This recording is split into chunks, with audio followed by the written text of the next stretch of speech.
In this video, I want to get a couple more graphs in, and here's my first one. Let's graph y equals to 9 times the cosine parentheses 10 pi t plus pi over 6. All right, well, I think probably a good first step is always to factor this if it needs factoring. So y would be 9 cosine bracket 10 pi is what you factor out, leaving t. So always factor out the coefficient of your time variable, and then plus what?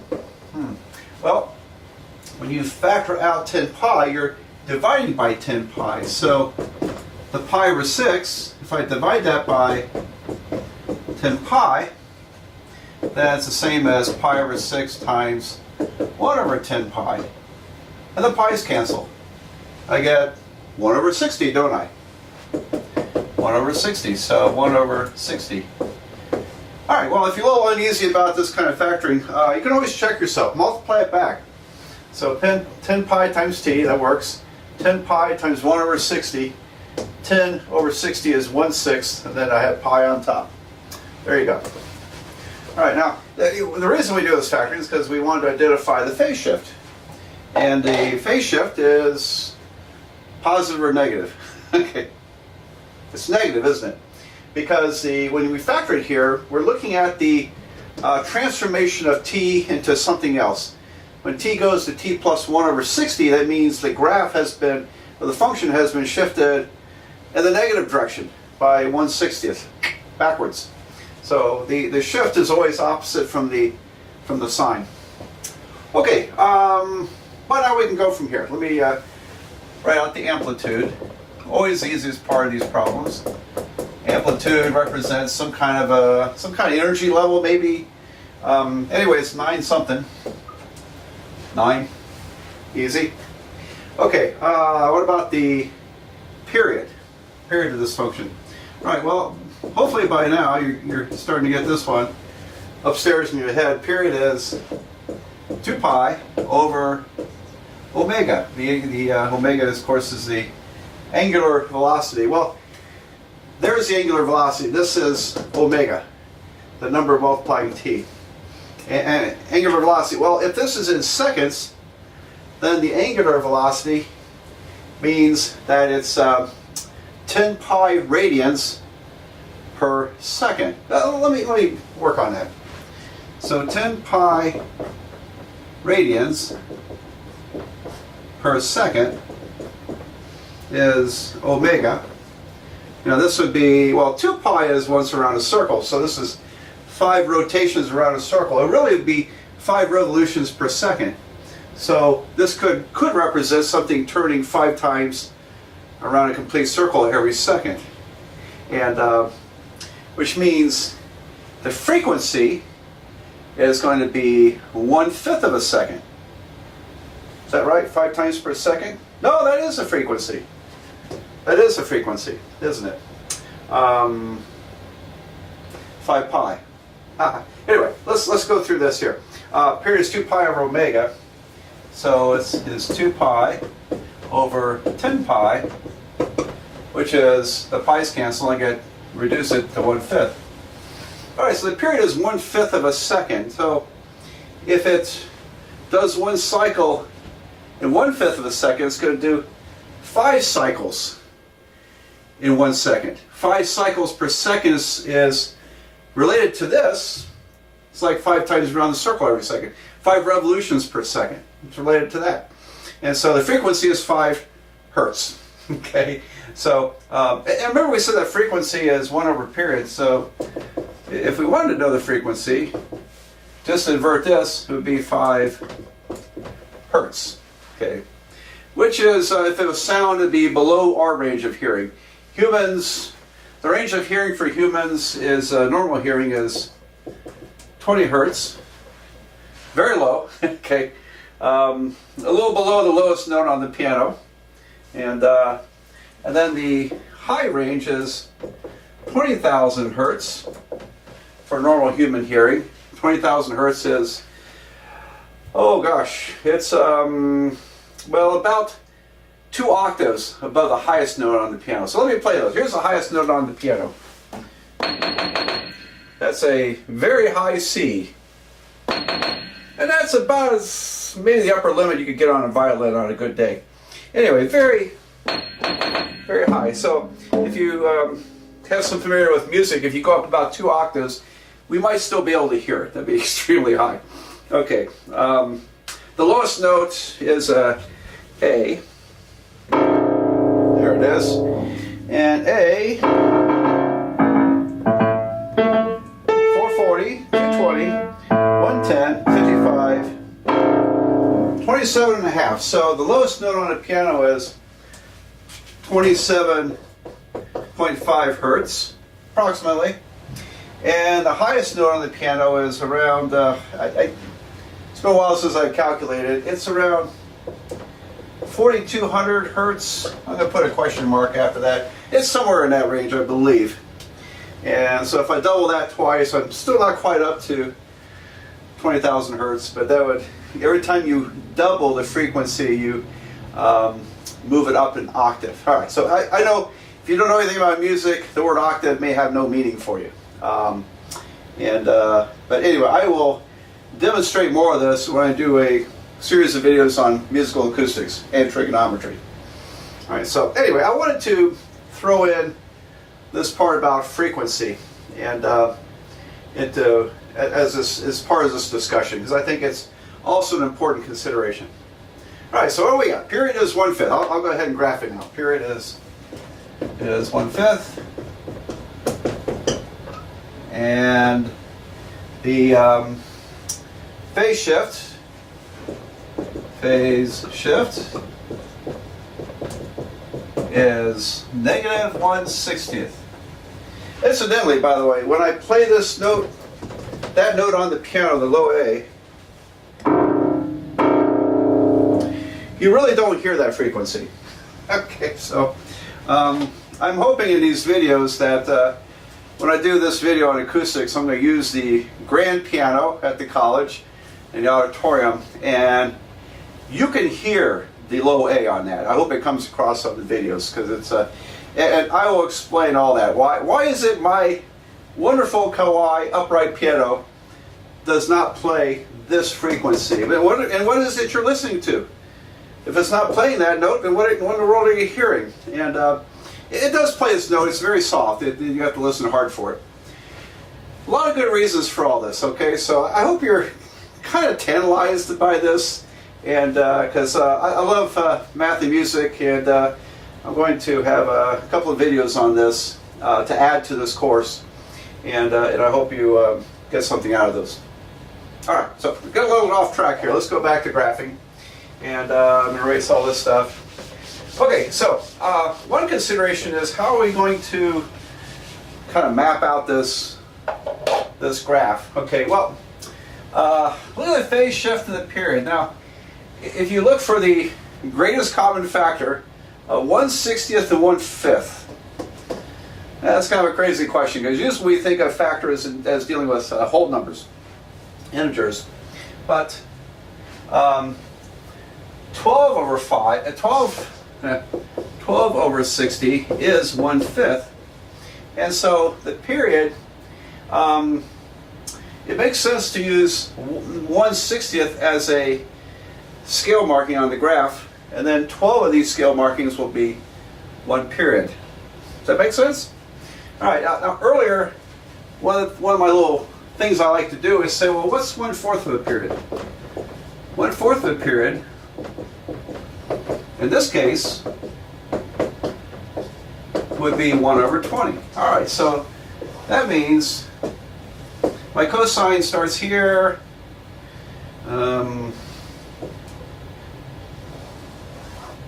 All right, there's a cosine cycle. I like to start at the top for a cosine. All right, so this is 1/5, and these landmark points are 1/4 of that complete cycle. So 1/4 of the cycle is 1/20th. However, the phase shift is 1/60th, which would be 1/3 of this. So I'm going to use 1/60th as my scale mark. So that takes a little bit of planning, doesn't it? If you're going to draw a great graph, you got to think about all those features of it. Okay, well, I think we have what we need. So, you agree we should use a phase shift of 1/60th? I suppose you do. Okay, so here we go. And let's see. All right. Now, I need at least 12 of these marks to get one period in, so I have to go a little bit smaller here. I almost prefer you hand draw these, very nice. But you can use graph paper. People love graph paper for graphing. Sometimes the graph paper with the little tiny squares is the worst for a lot of students because they don't really know how to deal with that.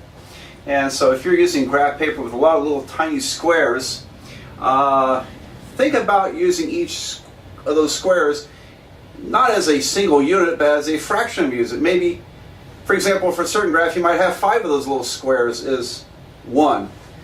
10 of those would be 2. You know, you can change your scales on graph paper, and I'm going to make available graph paper I made up probably 20 some years ago, and it's on my website. It's been there for ages, and I'll have that as a link somewhere, either in the video or on YouTube. And in case you want to go to my graph paper site, because I have some graph paper that works great for trigonometry, where the markings are much larger. You have much larger squares, and you can really easily fit in some beautiful graphs that way. All right, well, anyway, there you go. I think this, let's see, 1, 2, 3, 4, 5, 6, 7, 8, 10, 11, 12, 13. I think we'll be fine. I think we got enough here. I'll go backwards another one. All right, so I know it peaks out at 9 and bottoms out at -9 because the amplitude is 9. And here is 1/60th, 2/60th, 3/60th, 4/60th. You know, so what about fractions? This time I'm not, I'm always on my students to reduce their fractions, but when it comes to graphing, let's not reduce our fractions. We're counting 1, 2, 3, 4. 5. And I don't think you have to necessarily draw all these in. 8. But you get the idea that I'm just counting 1/60ths. Okay. 11 over 60, 12 over 60, 13 over 60. Coming backwards is minus 1 over 60, minus 2 over 60. Okay, now like I said, for me, if you're my student, it's not such a big deal that you write all those numbers in. But I do think it makes tremendous sense to not reduce the fractions when you're building a graph like this. That way we're just counting 1, 2, 3, 4, 5, and so on. Okay? So, now then, normally the cosine of 0 degrees, well actually always the cosine of 0 degrees is 1. And so when you think about where cosine begins, it begins at the top of the graph because it starts at the maximum value for sine. Except here, the maximum value for, I meant cosine, I said sine, I meant cosine. Here, the maximum value for cosine is going to start at the phase shift. And so at minus 1/60th, which is the phase shift, I'm going to go up to 9. I'm going to consider that sort of my beginning. Okay, and then if I count over 12 scale marks, because the period is 12 over 60, then, well, that's going to take me out to 11, won't it? 11/60th is over here. So that is one cycle, okay, between minus 1/60th and positive 11/60th. Now, we can kind of count in between. Where's the middle of this? I think it's probably at 5/60th. But you can also say that, well, look, 1/4 of the period, 1/4 of this is 3/60th. So every landmark point occurs every 3 scale marks. So 1, 2, 3. It goes from here, hits the axis. 1, 2, 3. Goes to 5/60th and hits the bottom of the curve. 1, 2, 3. Comes back to the axis. 1, 2, 3. It's back at the top again. So I can draw a wonderful cosine wave curve like so. And then we can, kind of extend it out a little bit if we want to. All right, so there you go. There's the cosine function here. And not to worry about the scale markings or anything like that. Now, if the phase shift was like 1/17, that would be awkward. That would be pretty awkward, because 1/17 and 1/5 really don't have a whole lot in common. Maybe 1/85. So that would be a pretty awkward one to draw. We'd probably just have to estimate using decimals. But a lot of these, practically all of the ones I give you, are going to be really friendly like this. Even I consider this a friendly graph. So, all right. So there's that graph. I'm going to do a sine function next. Okay, here's a sine function. Y equals to 400 sine bracket 3/4 t minus pi over 2. All right, and amplitude is 400. Amplitude is 400. Okay. Whatever that means. All right. Well, like usual, when I present these, we have to factor. So y equals to 400 sine. I'm going to factor out the coefficient 3/4 parentheses t minus. Okay. So what would be factored out? If I take my pi over 2 and divide by my factor 3/4, then that becomes pi over 2 times 4/3. The 2 cancels up here. I get 2 pi over 3. So 2 pi over 3 is what's left over here. That's my phase shift. All right, so let's verify that if you multiply this, the 3's will cancel. 2/4 is 1/2. Get pi times a half, pi over 2. Okay, so let's see. That gives us our phase shift. And let's go ahead and get the period out of the way. The period is 2 pi over omega 3/4. So I haven't always written this in, but omega is 3/4, which is 3/4 radian per second or per unit time. So 3/4 of radian is kind of a weird measurement, but anyway, that's what that would stand for. All right, so if you invert and multiply here, it's 2 pi times 4 over 3. It would be 8 pi over 3. So that's the length of the period. Write that up here. Is 8 pi over 3. Okay, now the phase shift is shift positive or negative? Positive, always opposite, SIGN, opposite sign. So it'll be 2 pi over 3, positive 2 pi over 3. All right, so now I gave you kind of a friendly one here, because 1/4 of the period is 2 pi over 3, which is the phase shift. So I'm just going to use 2 pi over 3 as my scale markings. So that would work out very nicely here. Let's see, here's 2 pi over 3, 4 pi over 3, 6 pi over 3, 8 pi over 3, 10 pi over 3, 12 pi over 3. I can go backwards, minus 2 pi over 3. All right, so there's the idea. And again, one more time, I don't reduce my fractions. Well, it doesn't mean they could be reduced, but there's one and there's another one. But my scale markings go 2, 4, 6, 8, 10 as multiples of pi over 3. So it's kind of makes it easier to count, doesn't it? Okay, amplitude was 400, whatever that represents, minus 400.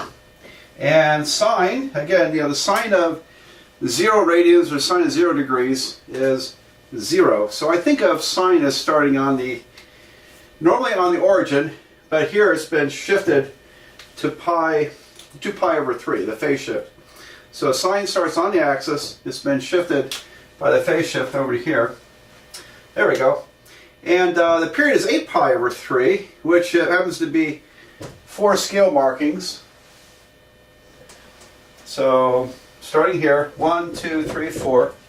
And yeah, if you added 8 pi over 3 to 2 pi over 3, you would get 10 pi over 3, wouldn't you? Alright, then every 2 pi over 3 is a landmark point. Like that. So there's my cycle for this function, one cycle. And then I always like to go a little bit extra here. And let's see, this is going to drop down to here, won't it? And come back to there, and then go over there. All right, there we go. So there's that trig function. Okay. Okay. Well, let's see. What else can we talk about before I go on to the next thing? I thought I had something in my head, but I guess not. Anyway, next thing I want to do in the next video is to draw a couple of graphs, and then you figure out what the function is. So now we're going to see if we can identify the function from a graph. That's kind of a little bit in reverse of what we're doing here, but I think it's a great exercise for learning this graphing.